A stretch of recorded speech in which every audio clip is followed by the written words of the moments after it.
Você já sentou numa mesa de restaurante, olhou para o cardápio e pediu um prato italiano com toda a confiança do mundo?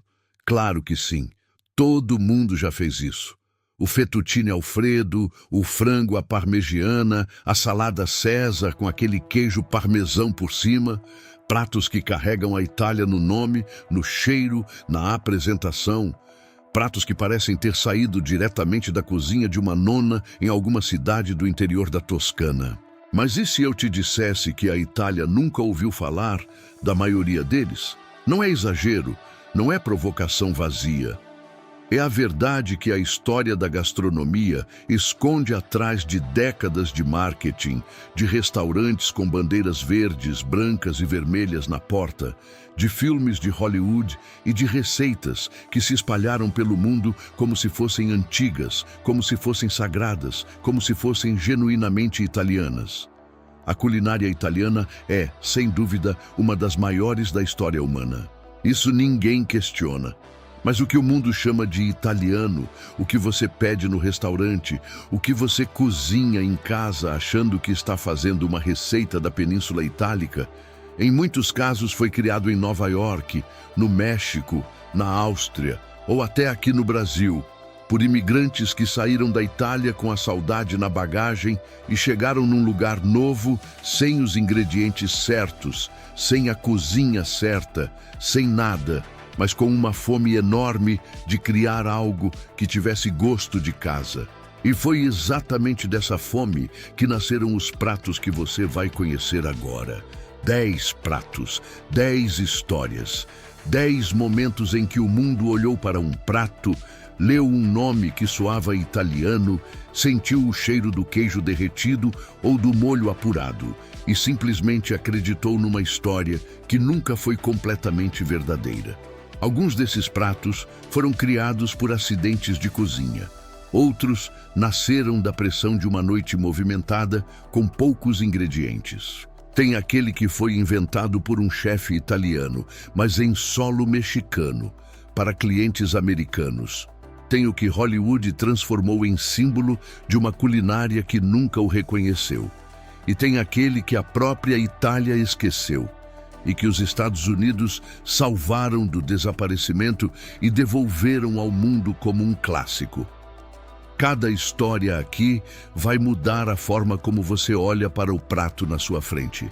Não para estragar o sabor, pelo contrário, para mostrar que por trás de cada garfada existe uma história muito mais interessante do que qualquer cardápio jamais teve coragem de contar. Bem-vindo ao Você Nunca Imaginou.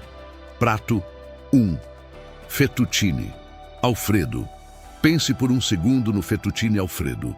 Aquelas fitas largas de massa fresca, envolvidas numa manteiga dourada e cremosa, cobertas por uma camada generosa de parmesão que derrete no calor do prato e cria uma textura que gruda no garfo de um jeito que parece impossível de resistir. É o tipo de prato que chega à mesa e faz todo mundo ao redor parar o que está fazendo para olhar. Você provavelmente já comeu. Provavelmente já pediu num restaurante italiano com aquela confiança de quem sabe o que está escolhendo. E se alguém te perguntasse de onde vem esse prato, você diria, da Itália, obviamente. Só que não. O fettuccine Alfredo foi criado em Roma, sim.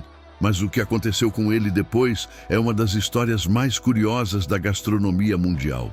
Alfredo de Lélio era dono de um pequeno restaurante em Roma no início do século XX. Em 1914, sua esposa acabara de dar à luz e estava tão fraca, tão sem apetite, que não conseguia comer nada. Alfredo foi para a cozinha e criou algo simples e reconfortante. Massa fresca, manteiga de altíssima qualidade e parmesão. Nada mais.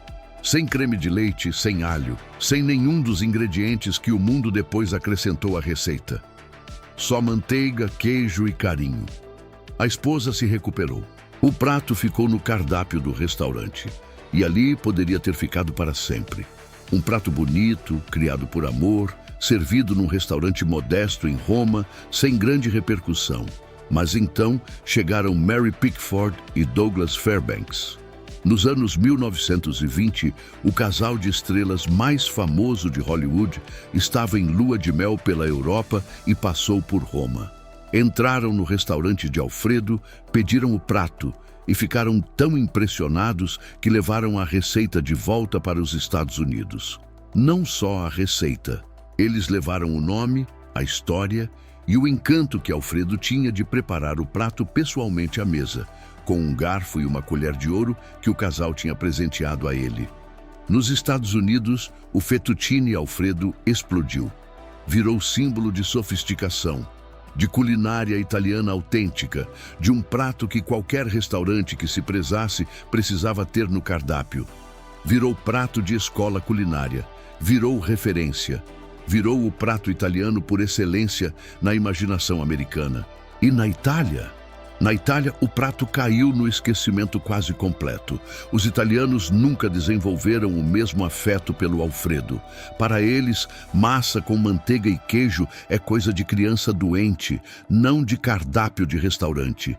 Quando turistas americanos chegavam a Roma pedindo fettuccine Alfredo, os garçons olhavam com aquela expressão de quem não entende muito bem do que o cliente está falando. O prato mais icônico da culinária italiana nos Estados Unidos era um estranho na própria terra onde nasceu.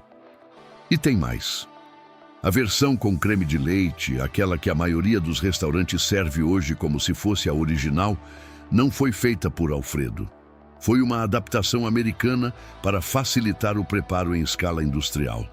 A receita que o mundo chama de clássica é uma versão modificada de um prato que já era uma versão modificada da ideia original. Um homem criou um prato por amor em Roma. Hollywood o transformou em mito.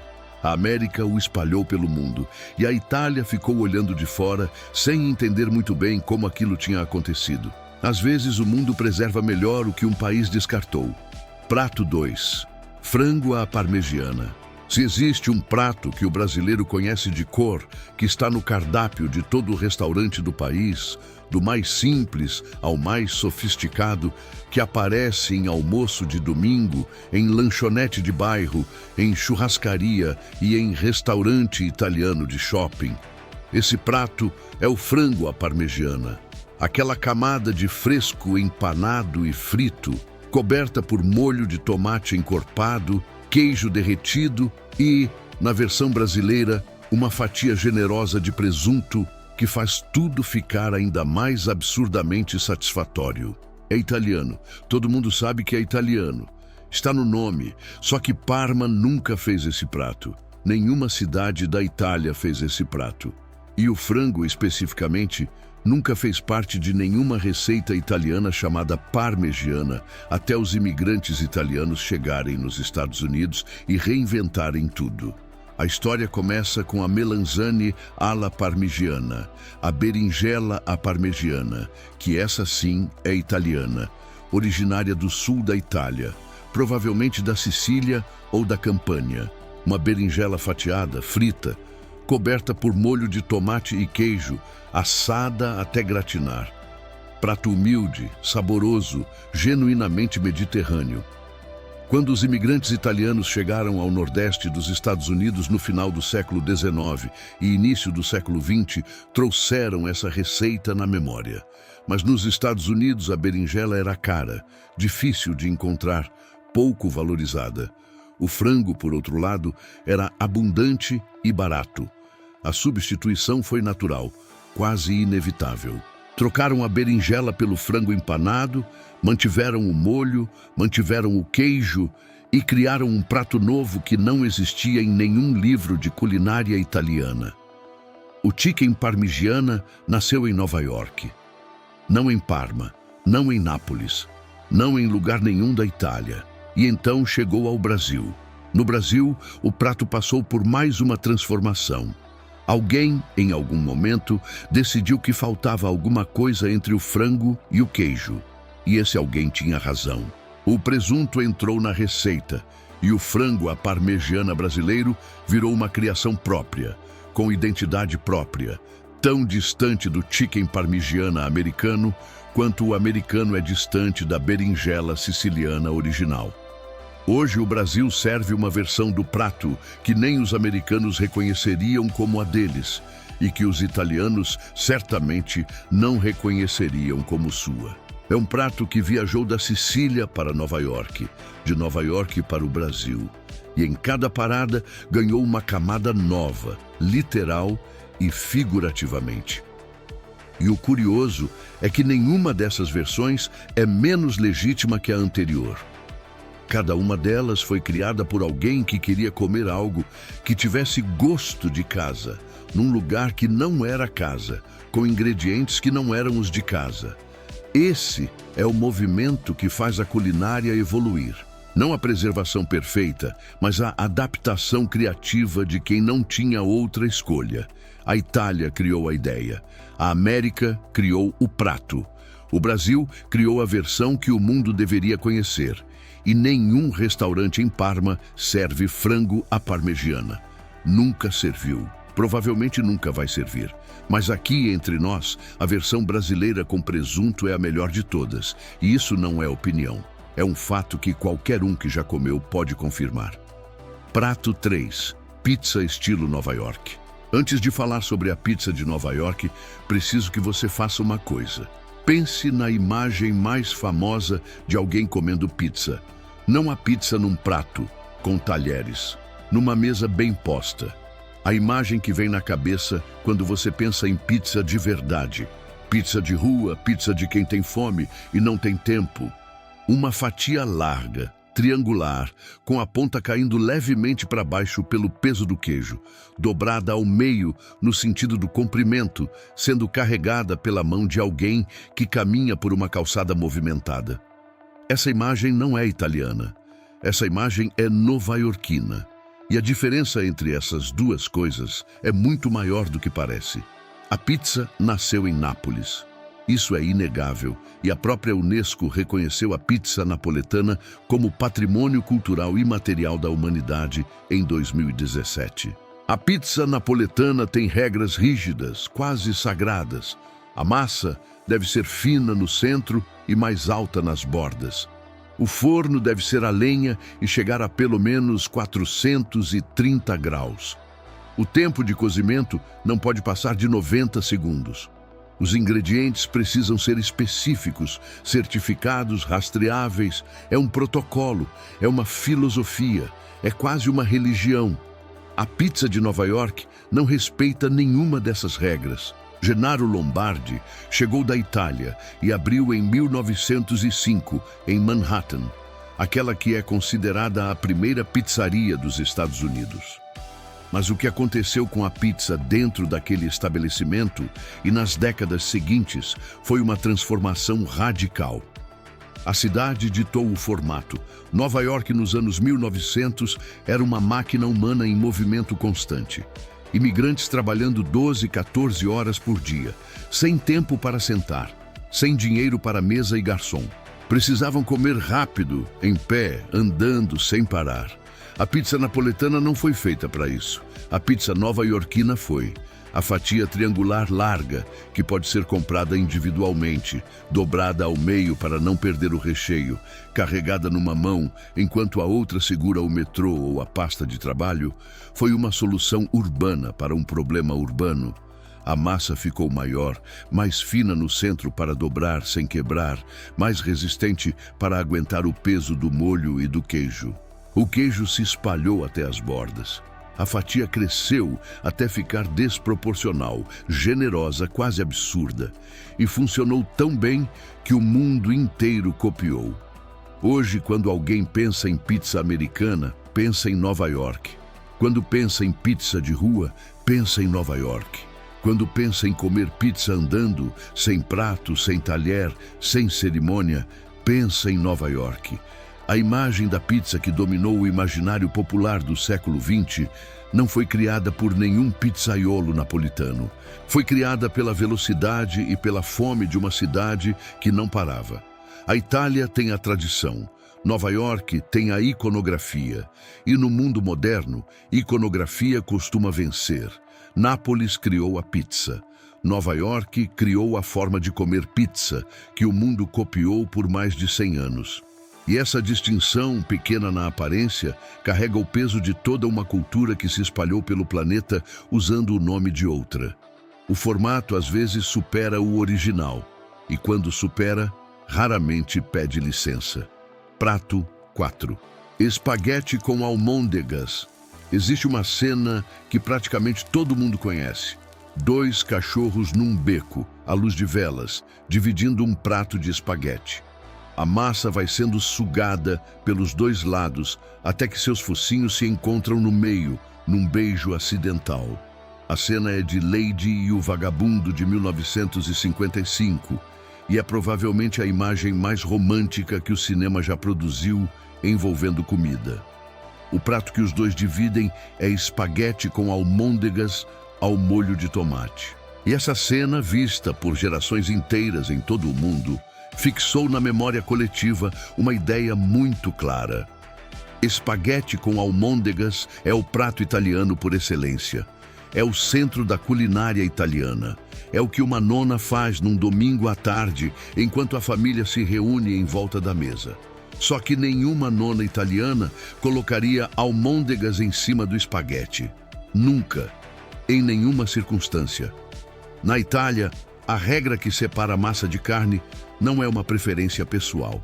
É uma questão estrutural da culinária italiana que existe há séculos. A refeição italiana tradicional é dividida em etapas. O primo piatto é a massa, o risoto, a sopa. O segundo piatto é a proteína, a carne, o peixe. Esses 2 mundos não se misturam no mesmo prato. Não é esnobismo. É a lógica de uma culinária que entende que cada elemento merece atenção separada, que misturar tudo junto dilui o sabor de cada parte. Almôndegas em cima de espaguete seria, para um italiano de Roma ou Milão, o equivalente culinário de colocar ketchup numa feijoada. Então, de onde veio esse prato? Veio do mesmo lugar de onde vieram tantos outros pratos que o mundo chama de italiano. Veio dos imigrantes italianos que chegaram aos Estados Unidos no final do século XIX e início do século XX, principalmente ao nordeste do país, principalmente a Nova York. Esses imigrantes trouxeram as técnicas, os sabores, a memória afetiva da culinária que tinham deixado para trás. Mas chegaram num país onde a carne era abundante e barata de um jeito que a Itália nunca tinha proporcionado para a maioria deles. Na Itália, carne era artigo de luxo. Nos Estados Unidos, era acessível. E quando você passa anos sem poder comer carne à vontade e de repente tem acesso irrestrito a ela, o que você faz? Coloca carne em tudo, inclusive na massa. As almôndegas, feitas com carne moída temperada do jeito italiano, foram parar em cima do espaguete com molho de tomate porque fazia sentido para aquelas pessoas naquele momento. Era abundância, era celebração, era comer do jeito que você sempre quis, mas nunca pôde. O prato que surgiu desse encontro entre a saudade italiana e a abundância americana foi se espalhando pelos restaurantes italianos de Nova York, depois pelos restaurantes italianos de todo o país, depois pelos filmes de Hollywood, depois pela televisão, depois pelos livros de receita, depois pelo mundo inteiro. E em 1955, a Disney imortalizou esse prato numa cena de 2 minutos que convenceu gerações inteiras de que estavam olhando para o coração da culinária italiana. A cena mais romântica do cinema envolvendo comida italiana retrata um prato que a Itália nunca fez. E o mundo inteiro acreditou, porque quando uma história é contada com o suficiente de emoção, a origem para de importar. Hollywood criou mais mitos culinários do que qualquer livro de história da gastronomia jamais conseguiu desfazer. Prato 5. Salada César. Tem um prato que aparece em praticamente todo restaurante que se auto-intitula italiano no mundo inteiro. Está sempre ali, na seção de entradas, com aquela descrição que já é quase um clássico. Alface romana crocante, croutons dourados, molho cremoso com anchovas, limão e mostarda, coberto por lascas de parmesão. Às vezes, com frango grelhado por cima para quem quer transformar a entrada em prato principal. A salada César. O nome já entrega tudo, não é? César, romano. Italiano por definição. Só que César não era romano, era mexicano. Ou melhor, era um italiano que vivia no México e criou essa salada para um grupo de americanos que tinha cruzado a fronteira de carro numa noite de 1924.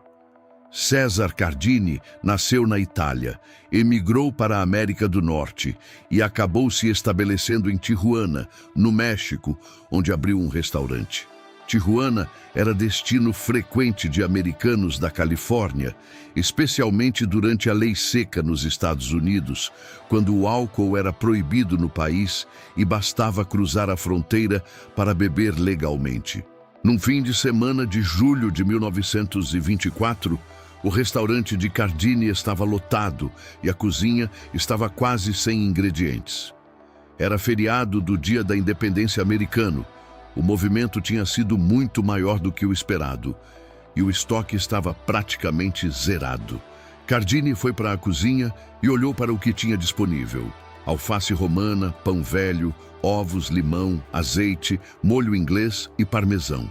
Com esses ingredientes e com a pressão de uma casa cheia esperando para comer, ele montou a salada diretamente à mesa na frente dos clientes, com aquele senso de performance que os bons cozinheiros têm quando precisam transformar escassez em espetáculo. Os clientes adoraram. A salada começou a ser pedida todas as noites. A notícia se espalhou pela Califórnia. Pessoas faziam a travessia até Tijuana especificamente para comer a salada de Cardini. Em pouco tempo, ele estava engarrafando o molho e vendendo para os Estados Unidos. O nome italiano do criador, o queijo parmesão, a alface romana e o ar mediterrâneo do prato fizeram o mundo concluir naturalmente que estava diante de uma receita italiana. Ninguém perguntou, ninguém questionou. A história que o prato contava visualmente era convincente o suficiente para dispensar qualquer investigação. A salada César é italiana no nome, italiana no queijo, italiana no sobrenome do criador. Mas nasceu no México, foi inventada pela escassez de uma noite movimentada e se tornou famosa porque americanos que queriam beber durante a Lei Seca precisavam de um destino do outro lado da fronteira. Identidade culinária é sempre uma negociação entre pelo menos 3 países ao mesmo tempo. E no caso da salada César, essa negociação aconteceu numa noite de verão em Tijuana, entre um chefe italiano, ingredientes mexicanos e clientes americanos que simplesmente queriam comer bem e tomar uma cerveja gelada. O resultado foi um prato que o mundo inteiro chama de clássico da culinária italiana e que a Itália, se fosse honesta, admitiria nunca ter criado. Prato 6. Tiramisu. Aqui a história muda de direção. Porque o tiramisu, diferente de todos os pratos que vieram antes neste vídeo, é genuinamente italiano. Nasceu na Itália, foi criado por italianos, em solo italiano, com ingredientes italianos. Não tem Nova York nessa história. Não tem imigrante em terra estrangeira. Não tem Hollywood. Não tem fronteira mexicana. Não tem nada disso. O problema do tiramisu não é a origem. O problema é o tempo. Você provavelmente imagina o tiramisu como uma sobremesa antiga, uma daquelas receitas que passaram de geração em geração, que toda nona italiana conhece de memória, que está presente em festas de família há pelo menos 200 anos, talvez 300. Aquelas camadas de biscoito champanhe, embebido em café, a mistura de mascarpone com gemas e açúcar, o cacau polvilhado por cima com aquela elegância que parece ter sido desenvolvida ao longo de séculos de refinamento. Sente como isso tudo parece antigo? Parece que tem história, parece que tem raiz, parece que foi construído devagar, com paciência, por muitas mãos ao longo de muito tempo. Só que o tiramisu foi criado entre o final dos anos 1960 e o início dos anos 1970. Deixa isso entrar. A sobremesa mais icônica da culinária italiana, aquela que encerra praticamente todo o jantar em restaurante italiano no mundo inteiro, aquela que as pessoas pedem com aquele suspiro de satisfação antecipada, foi inventada há menos de 60 anos. Tem gente viva hoje que é mais velha do que o tiramisu. Tem avós brasileiros que nasceram antes dessa sobremesa existir. O local mais provável de criação é o restaurante Le Beccherie, em Treviso, uma cidade do Vêneto, no nordeste da Itália.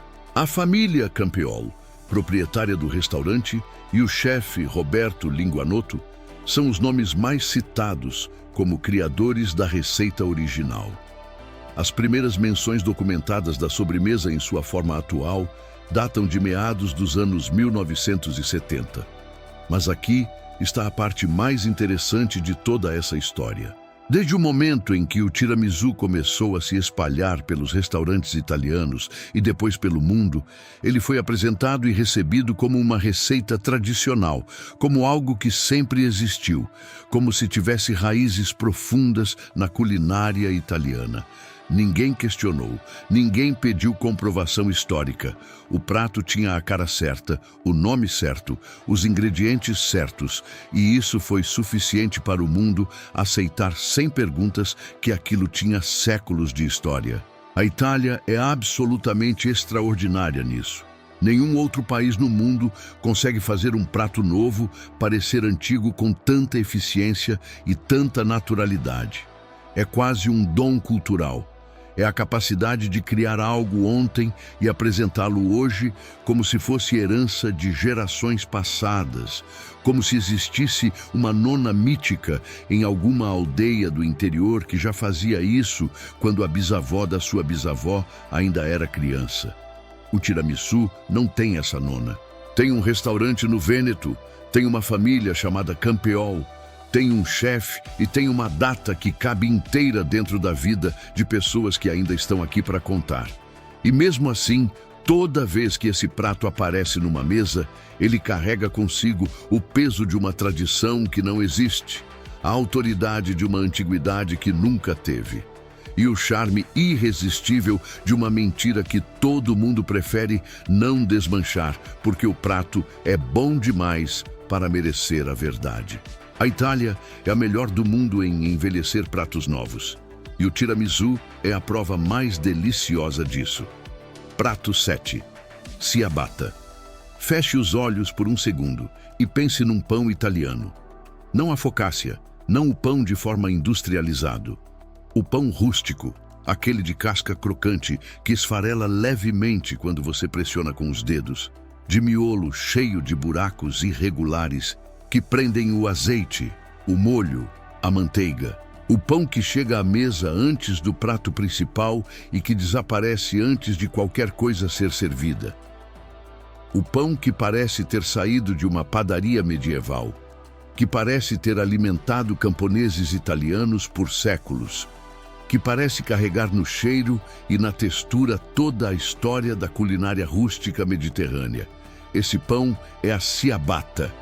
E a ciabatta foi criada em 1982, não em 1882, não no século XVIII, não durante o Renascimento, não na Idade Média, não em nenhum momento distante o suficiente para justificar aquela aparência de antiguidade que o pão carrega com tanto convencimento.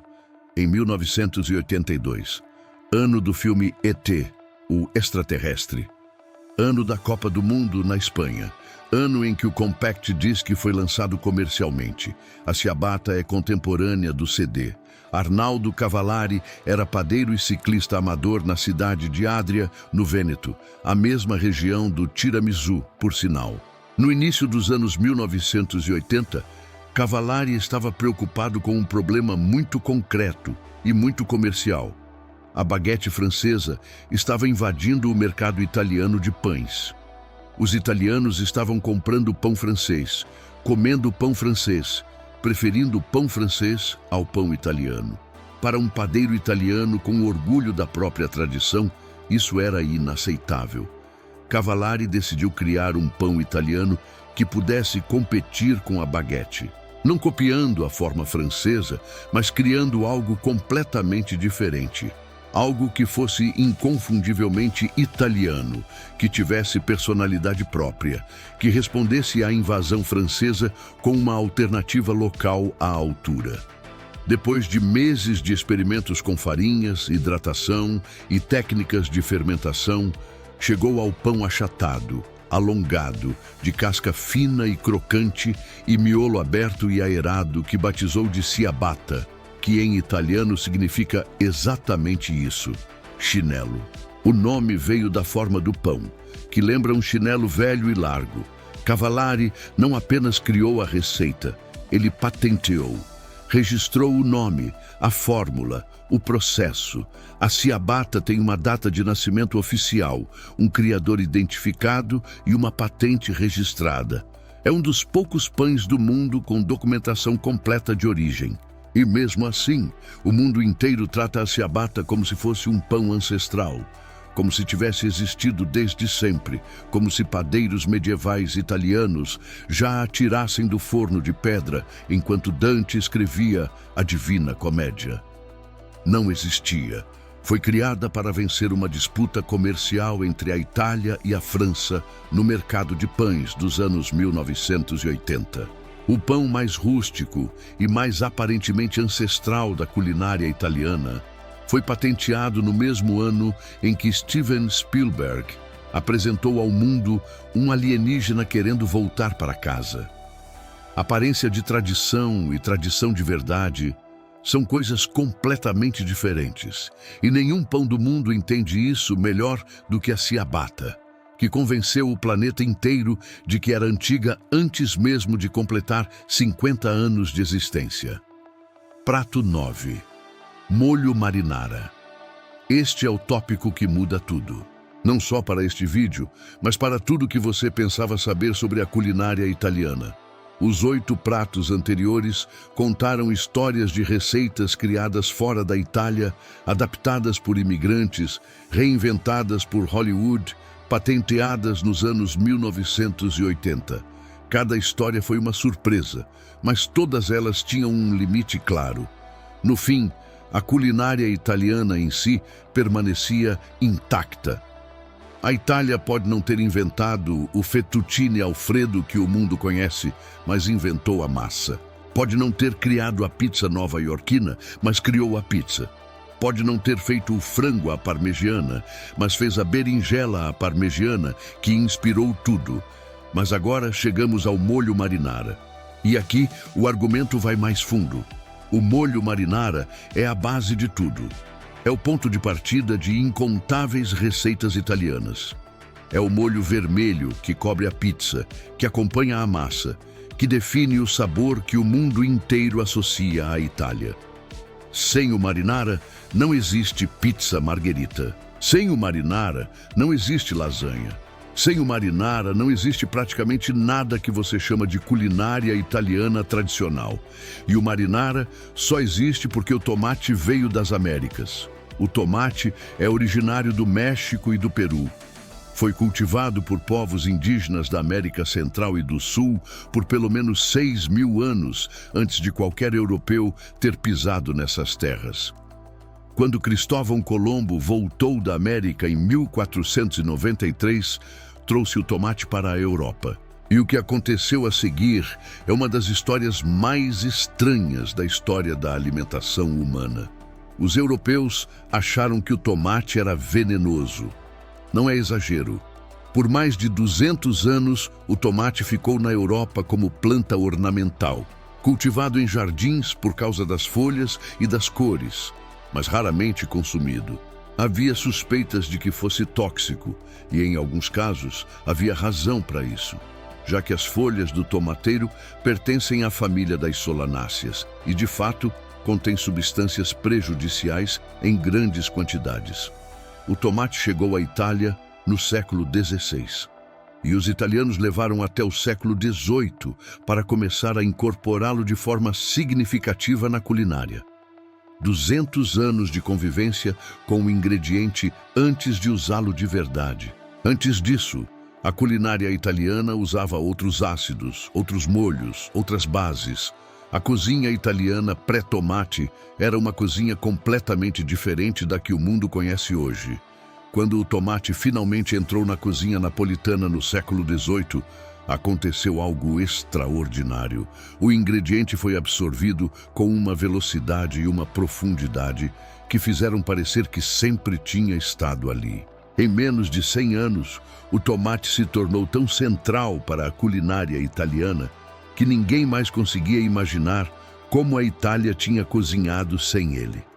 Hoje, a Itália é um dos maiores produtores e consumidores de tomate do mundo. O San Marzano, cultivado nas encostas do Vesúvio, é considerado o tomate perfeito para molho, tem denominação de origem protegida, é celebrado como símbolo da culinária italiana mais autêntica. É um vegetal americano com certificação italiana. Tire o tomate da culinária italiana e o que sobra é irreconhecível. Não tem pizza, não tem marinara, não tem bruschetta, não tem parmegiana. Não tem praticamente nada que você associa à Itália quando fecha os olhos e pensa em comida italiana. O ingrediente mais italiano do mundo é nativo do México. E ninguém, em nenhum restaurante italiano, em nenhum lugar do planeta, vai te contar essa história enquanto você mergulha o pão no molho marinara. Mas agora você sabe. Isso muda a forma como você vai olhar para cada prato italiano que vier pela sua frente daqui em diante. Prato 10. Espresso fora da Itália. Chegamos ao último prato. E este é diferente de todos os outros porque não vai te contar a história de um prato criado fora da Itália. Vai te contar a história de algo genuinamente italiano que saiu da Itália, viajou pelo mundo, foi transformado além do reconhecimento. E hoje existem duas versões completamente incompatíveis que compartilham o mesmo nome como se fossem a mesma coisa. O espresso é italiano, profundamente, completamente, inegavelmente italiano. Luigi Bezerra patenteou a máquina em 1901. A cultura do bar italiano, onde se toma expresso em pé, num balcão, em 30 segundos antes de sair para o trabalho, é uma das expressões mais genuínas do modo de vida italiano. A xícara pequena, a crema dourada por cima, a intensidade concentrada do café, tudo isso nasceu na Itália e pertence à Itália sem nenhuma ambiguidade. Mas o expresso que você toma fora da Itália, na maioria dos casos, não tem nada a ver com o expresso italiano. Num bar de Nápoles, o expresso custa menos de €1. É servido numa xícara de cerâmica aquecida, é consumido em pé no balcão em menos de 1 minuto e tem uma receita que não muda. Café, água, pressão, crema. Ponto final.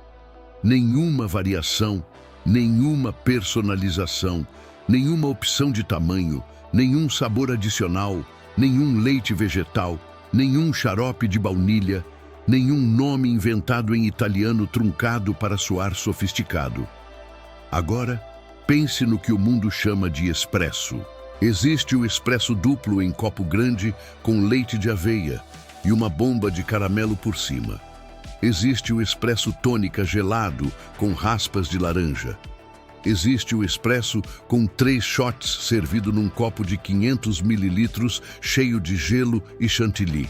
Existe uma cadeia de cafeterias americana com mais de 35 mil unidades em todo o mundo que construiu um império de trilhões de dólares em cima da palavra espresso e que serve bebidas que um napolitano olharia com uma expressão entre a confusão genuína e o horror educado.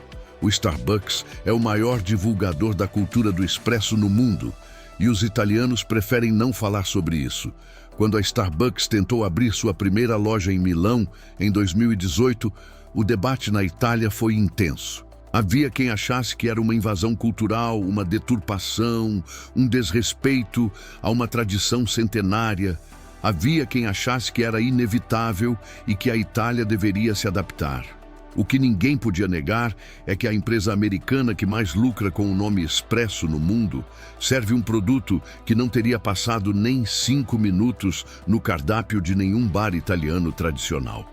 E o Brasil, que é o segundo maior consumidor de café do mundo, tem sua própria relação com o espresso, que também se afasta completamente do original italiano. O espresso brasileiro é mais encorpado, frequentemente mais doce, servido em xícaras maiores, acompanhado de açúcar como padrão e não como opção, e integrado a uma cultura do café que tem características próprias desenvolvidas ao longo de décadas de tradição cafeeira nacional. O espresso saiu da Itália como uma ideia precisa, rigorosa, quase matemática. E o mundo pegou essa ideia, expandiu, dobrou, recheou, gelou, adoçou, aumentou, diminuiu, combinou com tudo que existia nas prateleiras e criou algo que a Itália não reconhece como seu, mas que o planeta inteiro associa ao nome italiano. Quando uma ideia viaja longe o suficiente, ela para de pertencer a quem a criou. Vira outra coisa, vira muitas coisas ao mesmo tempo. E o nome original fica como uma etiqueta num produto que mudou completamente de conteúdo. 10 pratos, 10 histórias, 10 momentos em que a culinária cruzou fronteiras e se transformou numa coisa que seu criador original talvez não reconhecesse mais. Isso não é perda. É o movimento natural de qualquer cultura viva que se recusa a ficar parada enquanto o mundo ao redor continua mudando. A Itália criou algo extraordinário. E o mundo, à sua maneira torta, barulhenta e completamente desrespeitosa das regras originais, nunca parou de prestar homenagem a isso. Bem-vindo ao Você Nunca Imaginou. Nos vemos no próximo vídeo.